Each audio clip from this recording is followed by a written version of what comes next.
So hi everyone. So in our last presentation session we covered the steps of planning.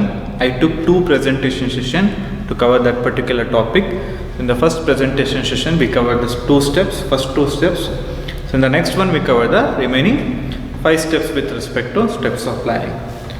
So as I had already explained in my previous presentation session, at the end of previous presentation session, so in this particular presentation session we are going to cover a topic on limitations of planning. As I had already explained, there are major advantages, there are major advancement with respect to planning, but there are also some limitations.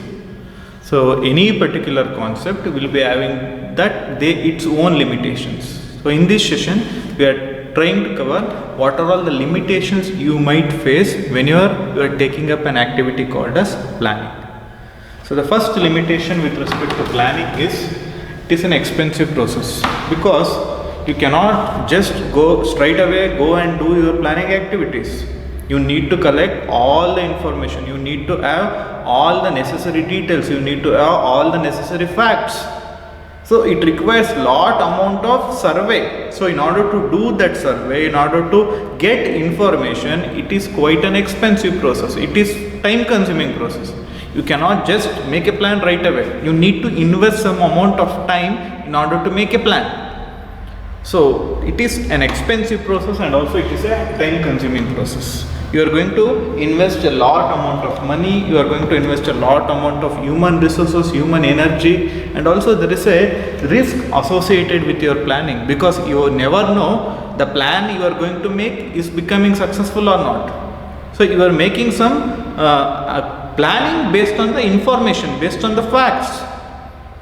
You never know in future, based on the information and fact, whether that plan will become successful. You might fail in implementing a plan. You might fail in making a plan itself. So these are all the risks associated with respect to a plan. It is quite expensive and also it is a time consuming process. You are going to invest lot of money, lot of energy, and also there is risk associated whenever you are making a plan. You can never be sure whether this particular plan will work. That's why people always say, if plan A doesn't work, you can go for plan B. But that cannot happen in an organization every time. You need to be successful whenever you are making a plan. That's why whenever you are going for the planning activity, you should be conscious enough. You should be collecting all the necessary facts and information, and with respect to the future, then you can make a proper better plan to implement your goals. So this is the first limitation. Now we shall move on to the second limitation, that is, your planning is a rational activity and also it is a risk-free opportunity kind of activity. What I am saying here is that you are not giving your employees or your managers a position to make their own decisions, because your managers has to stick to the plan. You have made a rational plan, you have made a rational activity based on facts and information collecting. You have made a plan. Your managers must stick to the plan at any cost. They cannot take their own decisions. They cannot implement their own initiatives. It is blocking their ideas, because you are doing a rational activity of following the plan. So this can be a drawback with respect to planning. It can be a limitation with respect to planning.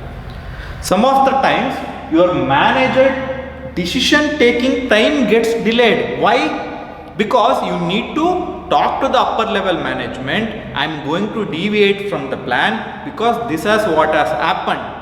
So this deviation of plan cannot be taken right away by the manager. The middle level manager has to consult with the top level management that I am deviating from the plan by making so and so decision whether I can proceed. Then only the middle level manager can proceed. In such a case, the decision gets delayed. The time to take a decision gets delayed. So it is a rational process. It won't give that much importance to the initiatives of your middle level managers. This is the second limitation or drawback of planning. The third limitation is whenever there is rapidly changing situations, for example COVID. So this is a rapidly changing situation.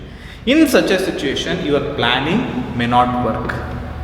Your planning may not operate as you have decided as you have went through.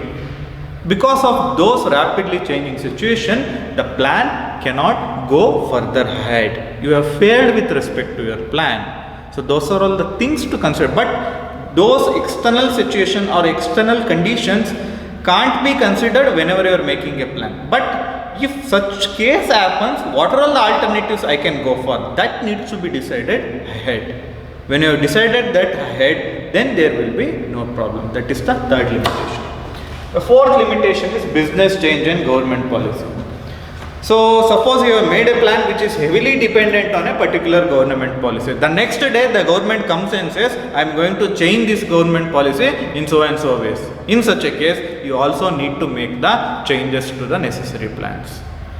So your business policy might change.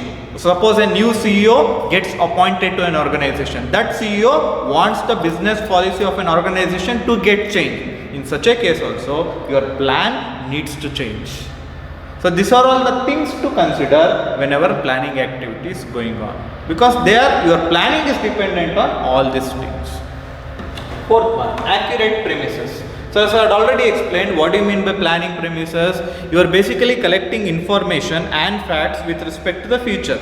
So whenever you are collecting facts and information with respect to future, they cannot be accurate always. You are going on some assumptions. You are collecting the information, you are coming to conclusion based on some assumptions. Those assumptions can go wrong. So you cannot say that I have accurately collected information of the premises. That can go wrong. If that goes wrong, your planning will definitely go wrong. So that is the problem with respect to collecting of premises information. And the last limitation is you might face people's resistance, because all people will not be of the same view. They will be of different views. Suppose if a top level management has made a plan, the middle level manager may not accept that particular plan. He might want some change with respect to that plan. He won't follow that particular plan. He may not adhere to that particular plan. So there will be people resistance throughout the organization to a particular plan. This can also be one of the limitation with respect to planning. So these are the major 6 limitations with respect to an activity called as planning. The first one is it is expensive and time consuming process. The second one, it is kind of a rational process which is not that much good. It is okay to some extent, the rationality is okay to some extent, but it should not corrupt the manager initiative. It should not delay the decisions that can be taken up by a middle level manager. And also, due to some rapidly changing situation, your plan should also change. If a government policy changes, if a business policy changes, then your plan should change. You cannot make accurate premises information collecting. Whenever you are collecting information with respect to future, it cannot be accurate enough. So in such a case, if it goes wrong, your planning will also go wrong. And the last step is, some people will always resist with respect to the plan you are making. In such a case, your plan may not go successful.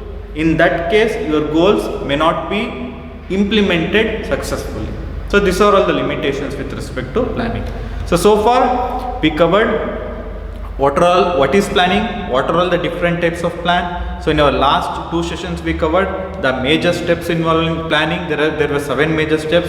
So in this particular presentation session we covered the limitations with respect to planning. So in our next presentation session we shall start with one important topic which is continuation with respect to planning, which is decision making.